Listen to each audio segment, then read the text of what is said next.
Welcome to the Dreams of Consciousness podcast. If you'd be so kind, would you mind introducing yourself? I'm Herb. I'm from Drawn and Quartered. We destroy with death metal, and we've been doing that for more years than I want to say, but it's a lot now. Now, death metal, plain and simple, is that how you guys usually describe your music? In a nutshell, yeah. I mean, it's, most people would call it brutal death metal. It's definitely dark and sinister. So, some people laugh at evil themes, of course, some, perhaps black metal influence creeping in here and there musically, just, kind of as part of the style. I don't know. I usually just kind of go with dark death metal or sinister death metal, maybe. It's pretty aggressive and brutal too. So there's that, but brutal death metal usually makes people think of, all the gurgle grind bands, and we're not that. So. Right. You guys aren't a slam band. I mean, No. we've got we've got riffs that, will just destroy your neck and stuff too. But yeah, we're not that style. We're much more into, I mean, honestly, our stuff's riff based, song based. We try to, at the end of the day, make something that you want to listen to, have hearing, you hear it in your head and that sort of shit. And very blast beat heavy, right? Yep. Lots of blast beats. Definitely like to play aggressive, high velocity. But it isn't all that. We've got, more than our share of doomy, double bass parts too. There's a lot of influence that originates with Black Sabbath, and obviously they didn't use blast beats. Although there's occasionally on some early live stuff, Bill Ward does some shit that's kind of close to a really early proto blast, but that never mind. But yeah, I mean that's where a lot of stuff comes from, definitely more than trying to be the most brutal or most heavy or the deepest vocals or anything like that. Basically, we want aspects of all of those things, but then combined with a riff that you'll remember and a song that, might stick in your head or whatever. And you guys are currently a three-piece, right? Yeah. Been a three-piece since about 2009. We lost our bass player after actually just before the end of the tour that we did of the US in 2009. So after a bit of a hiatus, I took up the bass for Drawn and Quartered. I'd actually been playing it for a little while in a side project that we've been doing. Kelly probably had the foresight to think, like, let's start doing this here, just in case something like this had happened. But be that as it may, from 2009 or so on, we've operated as a three-piece with me handling the bass as well as vocals. It's, it works out perfectly for us, with the slight reservation of obviously one guitar. You're not going to have the same crushing power on stage that two would.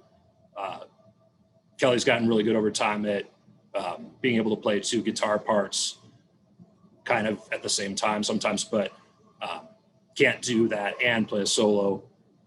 So things like that are maybe a slight drawback. So far, in terms of us being a operating band, it hasn't been any setback. It's kind of thing that, as we go on, we think about, but, finding the right person to do rhythm guitar perhaps just hasn't happened yet. And so, that's still a question, and maybe it's something that we just would find someone that can do something on a session basis. we haven't really made a lot of plans necessarily, but it is an aspect of being a trio, of course. So you guys didn't necessarily set out to be a three-piece or a power trio. It just kind of happened. Yeah, I mean, it's just kind of the situation. In fact, when at the very beginning, when Plague Bearer, this incarnation that became Drawn and Quartered began, there was a second guitar player. He just didn't last very long. He flaked out pretty quick, and he might have had a bit of influence on the short grindcore song on the first record or something, but that's about it. And so there've actually been a couple other attempts over the years to incorporate a second guitar player, and it just hasn't worked out for various reasons. Although there've been a couple situations where we were able to play some shows as a four-piece. Definitely noticed the difference. Definitely. So, for myself at least, I'm hopeful that it's something that we'll be able to make happen eventually. But again, just as the process of being a band, songwriting, most other aspects of being a band, being a trio works out really well. So you mentioned Plague Bearer. Can you tell me a little bit about that transition, going from when you guys were in Plague Bearer to when you formed Drawn and Quartered? It was basically just, more than anything, it was just a name change. Plague Bearer was the name that Kelly chose when he basically first formed a band. I wasn't involved with it at the time. I saw their first performance. Kelly saw mine in my first band. But shortly after his lineup fell apart, my band fell apart. Long story short, we ended up working together and put together this lineup. Basically we started working with Matt, had a different bass player at the time, even before Danny, the guy that played on the first record. No, he only played on the demo, pardon me. And we basically were just starting kind of from scratch as Plague Bearer. And then after a while, we kind of just decided we want a slightly more brutal name. Also back then, I had the strong association with the Bolt Thrower song. And so it seemed, you just have a name, it's a Bolt Thrower song. So we decided ultimately to change it and came up with the Drawn and Quartered name and adopted that and went forward as Drawn and Quartered. And not much more than that, really. Ever since, Plague Bearers, well, maybe not ever since, but on and off, Plague Bearer has been sort of a side project for things that didn't work in Drawn and Quartered, or just to jam with other people that are friends. Now, when you say things that don't work for Drawn and Quartered, how would you describe the difference between Plague Bearer now, or maybe even the early days of Drawn and Quartered? What made the two projects distinct from each other? Well, to some extent, it was circumstances that kind of led to why Plague Bearer projects happened when they did. But basically, the first Plague Bearer release was the Bubonic Death demo, the predecessor of Drawn and Quartered. That's early 90s death metal to the core, basically where Drawn and Quartered grew from. You'll hear incantation, immolation, and some Napalm Death influences, loud and clear. Really, we got a really good sound, though. We were able to record it at a good studio, so it sounds really sick. The next material was actually some more black metal influenced material, which kind of came about because that really didn't fit into the first album era Drawn and Quartered. Matt, the drummer, wasn't really interested in playing anything that he thought sounded like that. So a lot of ideas ended up being discarded and then kind of reused for the Plague Bear material at that time. Then later, the material that ended up being released as the Rise of the Goat 7-inch through Nuclear Winter in maybe 2008 was something that we recorded while Drawn and Quartered, I think, was taking a break after having recorded one of the albums, maybe Return of the Black Death. And that was kind of just wanting to, basically other people wanting to jam. And so that project came together. We went and recorded it, and it was a lot of fun, and it turned out really cool. And then much more recently, in the past year or two, Plague Bear has been revived as more or less fully operational band with the drummer that worked with us on that mid-period kind of more black metal material, and Nihilist, who's played with In Memoriam, The Infernal, Abazagarath, and a bunch of other bands. And this also was kind of just so we could all play together. But we're doing kind of a bunch of old material from various eras and starting now to write some new material. So that's coming together and is going to sound really cool. And just to kind of wrap it up, there's also the a recording completed of Plague Bear. It's all new, old material re-recorded, but it also turned out really killer. Not sure when or where that will be coming out, but it will be coming out eventually.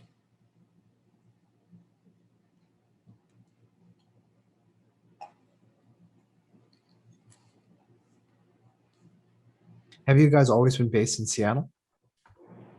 Yes. Can you tell me a little bit about what the scene was like when you started Drawn and Quartered? Because especially during that era, I think when people think of music coming from Seattle, even heavy music coming from Seattle, they don't necessarily think of the death and black metal scene. Oh, no, of course not. That was when we were starting, it was the era when, the style that Seattle in the area is most known for to most people was starting to get popular. All the Soundgarden and Nirvana and everyone like that was starting to get popular, and all the press was, losing their fucking minds over that. And actually a lot of people I knew in the metal scene even were like, wow, this is really cool. And it's like, no, it's not. That's bullshit. Listen to some, there's lots of good, heavy underground stuff coming out that's, even better than what came before. So don't go listening to this, commercial crap. So the death metal scene was minuscule. There were only a couple of places for bands to play, only a few bands. Looking back, it was a fantastic time. Of course, it was the place where most of the shows happened.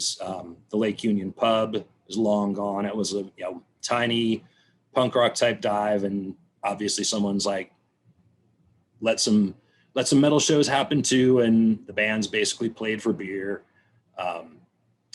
It was basically all of most or all of the old local remaining people from the scene kind of came from that time. There was Infestor played. I think there was a show that Plague Bear played with Infestor, and then later Dario Durna, who played with Infestor at the time, joined us on drums. So it's kind of how that all came together. I think Incubus from Inquisition played drums in a band from that time too. I'm not I don't remember for certain which one it was, so I don't want to name any names in case I'm wrong. But, looking back, it was a super cool time because that's where, it's the place where all the shows happened. So such as there was a scene, you hung out with people there. There'd be bands from Portland that come up, like Victims of Internal Decay. Think, who else? I don't know. But there's a place I remember seeing the Meek Shits play there with Infester being the backing band. Like the first several shows that I played was there. So it's definitely a place that's got, a place in the heart, but it also, it was really, really underground. And so, it was really hard to get much interest or, traction or what have you. And that's, also kind of the time that death metal was just sort of starting to, get a little done at the time, and black metal was just starting to be a new and shiny thing, and there wasn't too much interest, so that angle of it was not good, but there were a lot of good times too. So this lack of interest that you mentioned, is this why you guys ended up self-releasing that first album? Yeah, it was. I mean, we had spent probably 4 years working on the material, and it might be kids being high on themselves or whatever, but we're figuring by then we should have more people wanting to interested in us. Basically, it's the time when death metal bands were getting signed by labels, and there were these killer tours, and it might have been a situation where we thought that it would be a little easier than it was, perhaps. But yeah, I mean, we got to a point where we'd worked on all this stuff and we were ready to do something with it, basically. So when we did our sending our promo tapes around and so forth back in the tape age, you can tell how long it was, and we got some good write-ups here and there and zines, but it didn't really end up to anything other than at the time we were getting some help from Moribund in that they've always been big promoters of the Northwest scene, and even helped distribute the original Plague Bearer demo, which wasn't really too officially released. It was kind of the thing that was recorded and largely dubbed for people at first. And if I remember right, the only reason he didn't really offer to release To Kill Is Human at first is because he had too many other projects going on. So we just decided, let's just make it happen ourselves. And we did that.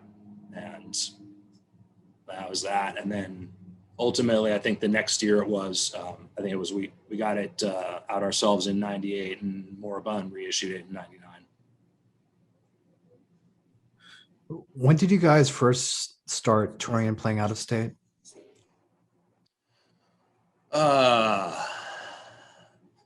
Touring. Well, yeah, touring was definitely a thing that has been pretty limited. First out of state shows were probably just a few years on. We were able to go play some shows in Portland, Oregon. It's about 3 hours away from Seattle. I don't know, it was probably around the demo days or the pre-album days. I don't recall exactly what the timing was without looking it up, but we were able to go out of town pretty early on and frequently. But actual touring, we put a couple together once To Kill Is Human came out. One with Cephalic Carnage and Vile that was kind of through the West Coast and Western US. Later in maybe 2001, we did a short string of dates across kind of the south of the US. And that was pretty much it, until 2008, when we did our US tour, which was about 3 weeks across the US and back, which was quite the thing. There was some great shows and some really bad ones and some great times and some horrible times. Going on the road really like shows you what you're made of, and puts you to the fucking test, basically. Is touring something that you still want to pursue or do for each album? Sorry, what? Is touring something that you still want to pursue and do for each album? Oh, yeah. I mean, we would love to. Basically, the tour we did, we put together ourselves, and it's really difficult. And you know, there's a lot of work you don't get. I could probably talk about it. Kelly put a lot more of the work into it than I did. He was basically the one that booked it and pretty much put it together. But in the, where we are in the Northwestern US, where there's a handful of markets. There's maybe, there's like 3 big cities, a handful of other smaller ones. And then you have to drive a long way to get to California or to, places like even Salt Lake City and Denver, and then in the Midwest, even further. So it's a lot of, it's basically just a lot of costs and effort that goes into just the basics of touring from this area versus if you're on the East Coast or something and you can drive up and down. And there's a lot more large population centers close together, or especially in Europe, things like that. Those are the things that pragmatically kind of keep us from being able to do it. We would love to drop an album and go on a US tour and a European tour. We just haven't had it happen yet. We haven't contracted with booking agents and things like that, which are the people that actually are good at making those things happen. Those are the people who book the tours. Generally, these bands have, management and labels with money behind them that are making sure they get on the tours. And that's not saying there are underground ones and so forth too, but, as it's just seems to me that the way the underground has gone, it's kind of harder and harder, at least in the States, to just kind of put together a tour.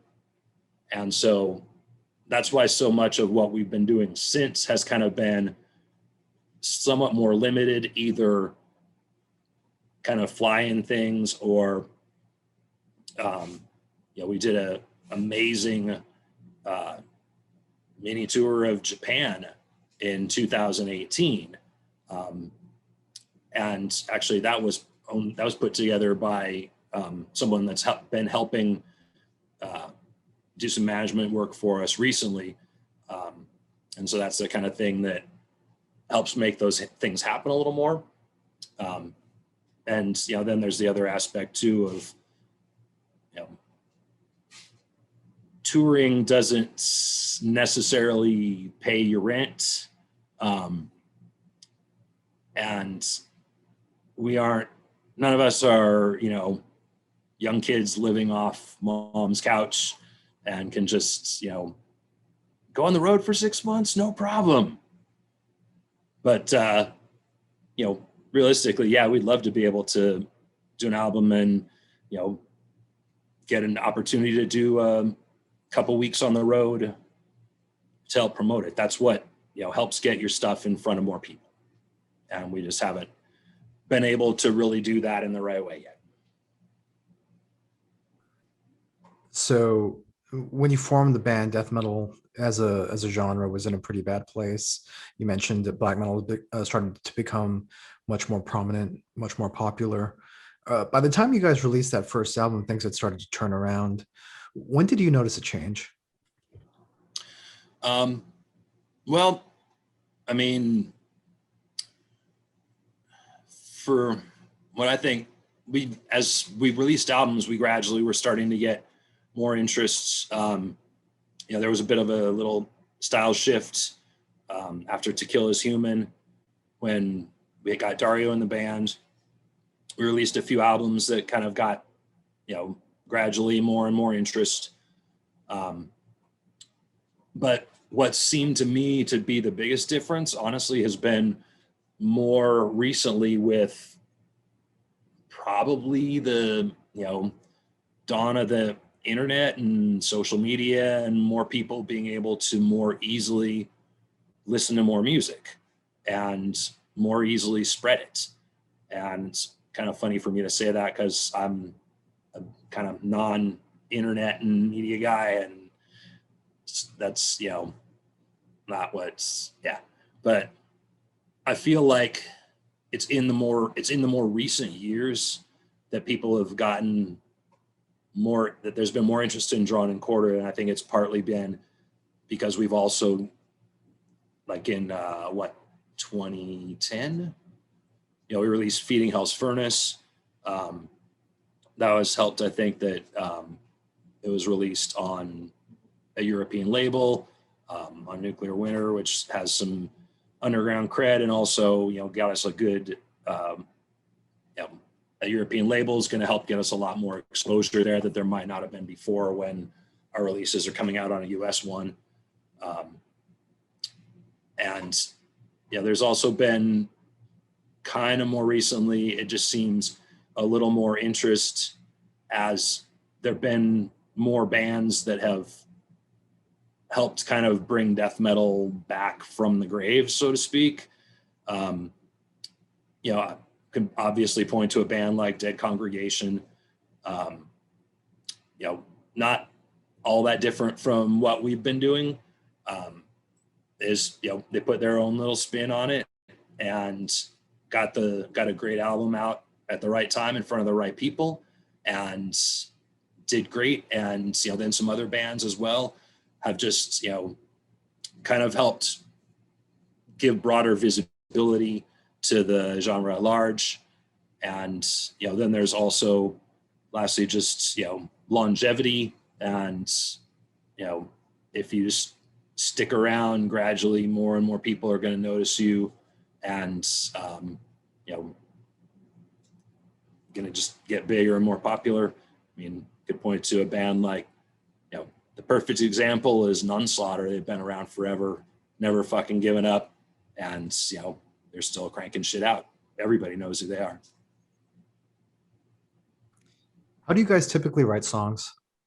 What's your process? It varies depending on kind of the era and situation, but generally speaking, Kelly will write riffs, and may or may not arrange them in song structure. A couple recent releases, he's done arrangements to a click track, which helps in some aspects. And then they'll be fleshed out musically with bass and drums, and then I'll write vocals for it, and there you go. Does Kelly handle most of the songwriting? At least riff wise? Yeah, he handles pretty much all of the music writing. In the past, there'd occasionally be contributions from Dario or Greg. I'm not as much of a music writer. I'm, kind of aspire to it in my spare time, but Kelly's a riff master, so, doesn't exactly need my help. But yeah, he's good at it, so you let him do it. Now, does everything start with a riff for you guys? Pretty much. There've been, I don't think we've ever really based anything on vocals. It just isn't how I think, to me, it's not really how death metal is created, but I guess there isn't, not that there's a way that it should be created or not.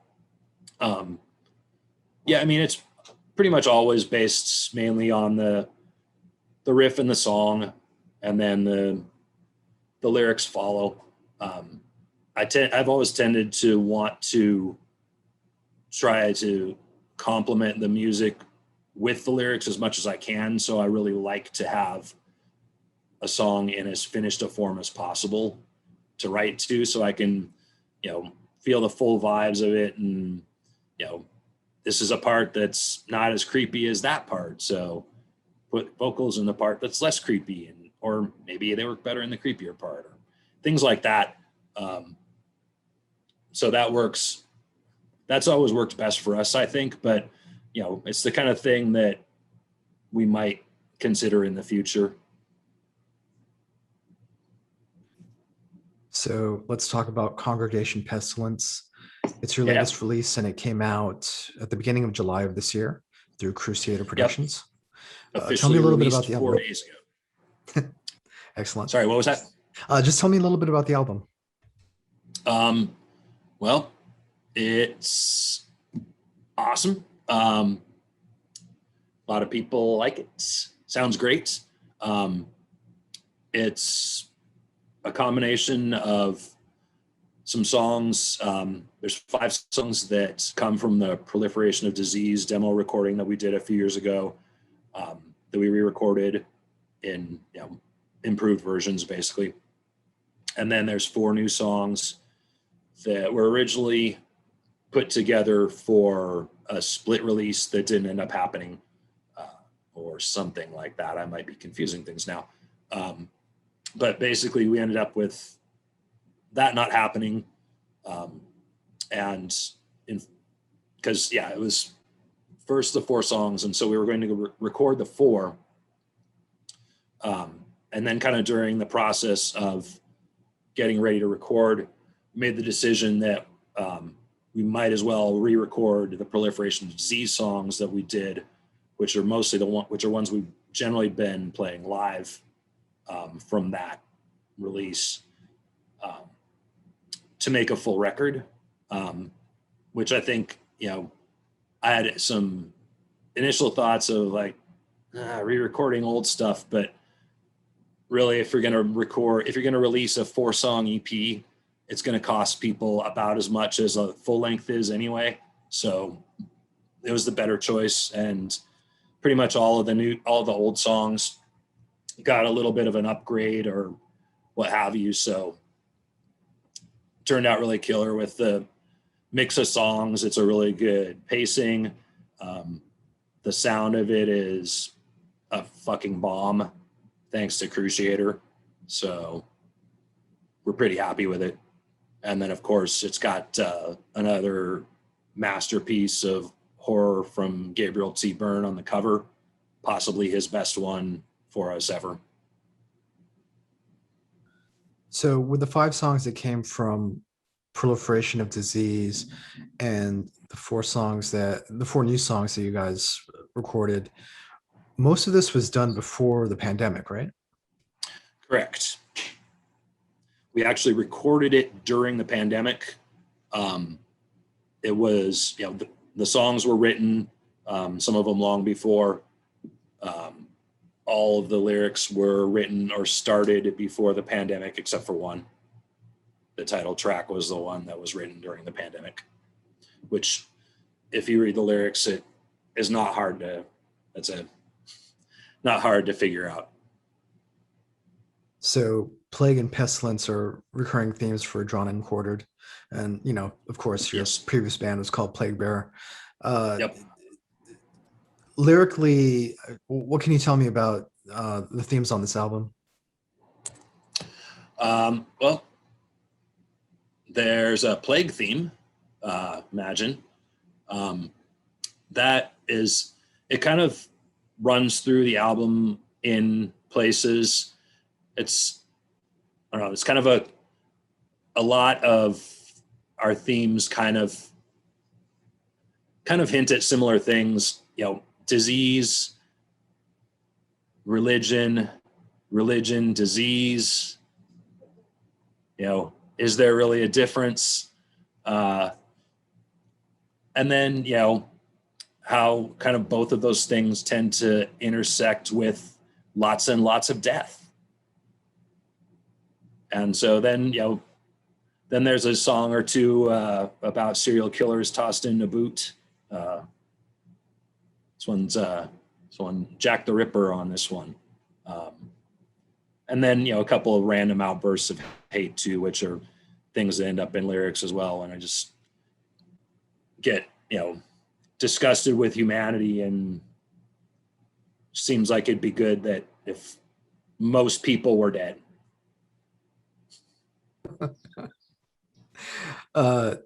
Tell me a little bit about the recording, because I understand Kelly recorded a lot of this himself. Yeah, we've actually gotten to the point that we essentially have a studio where we rehearse. He's worked for quite a while with basic recording techniques. The Plague Bearer recordings from 99 or 2000 or so, or something like that, were recorded on his 4-track Fostex. Thinking about it, maybe even that might even be as old as the Plague Bearer demo, because I remember he gave me a tape with songs and vocal placing and stuff way back then. But so through the years, he's worked with that. The Proliferation of Disease recording was done on that as well. That was it started out basically as just, we've been playing these songs, we just want to get them recorded so we can move on. And then ultimately people were like, oh, this is great, can we release this? And so it turns into a release. And then when we started recording what became The One Who Lurks, that first started out as a 4-track recording as well. That kind of went sideways for a couple of different reasons, and he decided it was time to upgrade, and got a bigger, like a 12 channel, or maybe it's 12 where you can make it more, I think, something like that, mixing board. So we're basically in a situation where we can record right there, other than the drums, which Simon has an arrangement with a friend of his that he can basically get pretty good sounds, the sounds that you hear on Congregation Pestilence, from where, I played a recording studio or a rehearsal studio that he has. So yeah, we're in a situation where we can basically take care of it ourselves. And then for both Lurks and Congregation Pestilence, we've had the help of Cruciator to help make sure that the mix and the master is fantastic.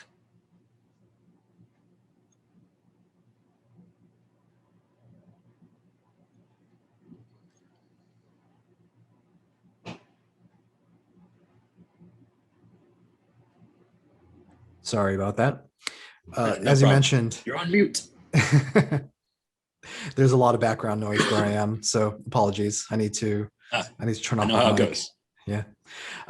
So as you mentioned, Luke Fontaine from the label mixed and mastered this album, and he's also in a number of the bands that are on the label. Have you guys worked with him before? I mean, you mentioned the previous album, One Who Lurks. Not prior to that. I don't exactly know how the arrangement came about, other than that he and Kelly were in contact. And it came to be, I think it was kind of when, like I'd mentioned, when the One Who Lurks, we were kind of like, all right, we've got this situation. And he was kind of the one that helped us basically turn it into a good sounding album. We ended up recording some parts, quite a few of them, I think. So yeah, that's where that began, I think. And then, Loic also has gotten a couple things reissued. He put a LP pressing of Hail Infernal Darkness out, and for that he shall forever be fucking praised. Tell me a little bit more about the label, because I'm not really that familiar with Cruciator. How did they originally get in touch with you, or how did you get in touch with them? I can't tell you much more than what I just did. I think he and Kelly were in touch. I don't really know whether, Cruciator was a fan of our previous recordings and had gotten in contact, or whether, Kelly had just reached out. I don't really know that. But that's how it happened. I hadn't really been very familiar with them before we started working with them. So I was under the impression that he hasn't been doing it that long, but I honestly haven't spent a lot of time catching up with the history of Cruciator. But it's it's been a positive experience, certainly, working with him as we have so far. And they've also released all the old drawn and quartered material, right? Re-released it? Yeah, I think he's reissued To Kill Is Human. The Moribund releases, Moribund has the rights to, so the reissues of that are harder to make happen.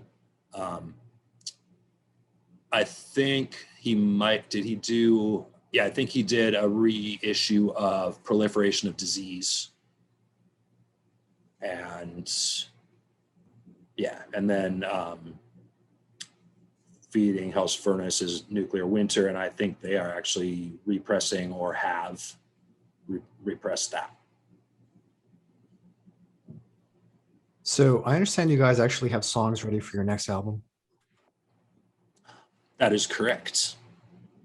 It's they're actually songs that have been written for quite a while, and as a matter of fact, predate the new songs on Congregation Pestilence.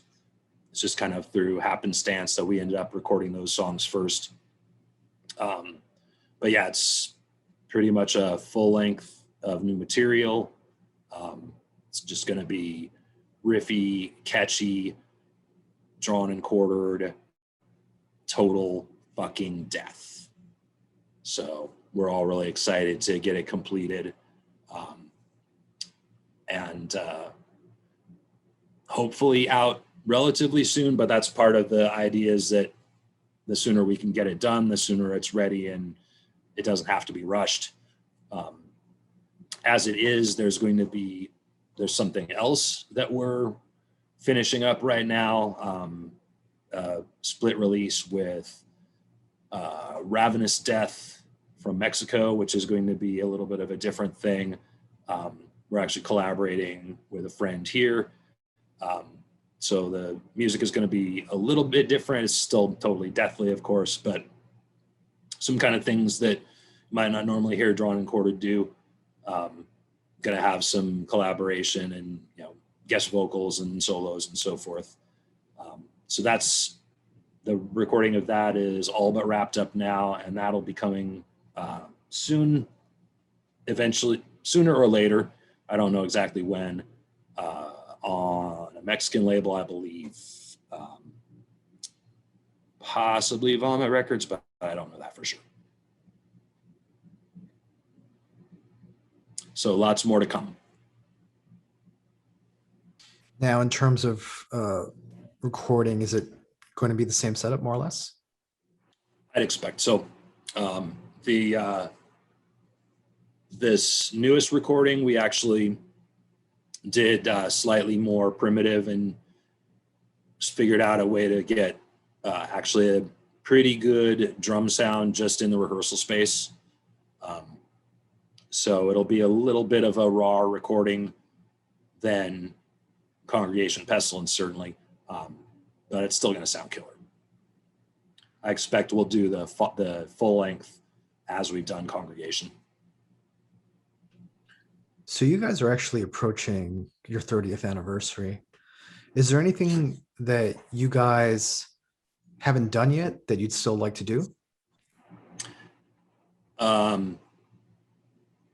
Yeah, tour lots of places. Still make the ultimate drawn and quartered album. There's lots for us to do. we still feel like we've got our best album in us, even though we've gotten some pretty good highlights by now, I think, with this new one and Feeding Hell's Furnace and Hail Infernal Darkness. But I think we feel like we can better all those. And we've only set foot in some places and not even set foot in others. We've performed one single show in Europe. We got to play the NRW Death Fest in Germany in September of 2019, not too long before the death. And that was an amazing time, but due to a couple of circumstances, we were only really able to go over for that one show. So it was kind of a long weekend there, which was, a little underwhelming after all the time, but still better than nothing. We'd love to go back to Japan. We'd love to do more in South and Southeast Asia. We've got friends in New Zealand and Australia. We'd love to go to South America. There's places in the States that we've never been to. We've never been to Eastern Canada. There are lots of untouched places that we want to get to, and still more great music to be made. So tell me about this Ultimate Drawn and Quartered album. How does it compare to what you guys have already done? Well, it's a little hard to say for certain because as it is now, it's riffs. It's riffs and clicks. But what we had started to put together, when it was first written, we started working out a few songs and they were turning out killer. But basically the material is meant to be just straightforward, aggressive, fast, and catchy. And so I feel like it's going to be a great record. It's going to end up being some great songs. A lot of that ends up being how things come together with the drum patterns that complement the riffs, the lyrics that add to that, solos that add emphasis, and crazy leads that blow your mind. And none of that's there yet. So those are the kind of things that we're going to have to, that's the work still to do to make that ultimate record. But what there is of it so far, I think is going to be phenomenal. Awesome. So until then, Congregation Pestilence is out now through Crusader Productions. Herb, tell people how they can order the album. What's the best way to get it? Well, you can use your internets and go to Crusader's website or probably Bandcamp. We have a Facefuck and Bandcamp, and we also have a kind of official web store now via Nameless Grave. They have all of our music releases. They don't have merch, but they've got, you can get your vinyl and CD Poison from them.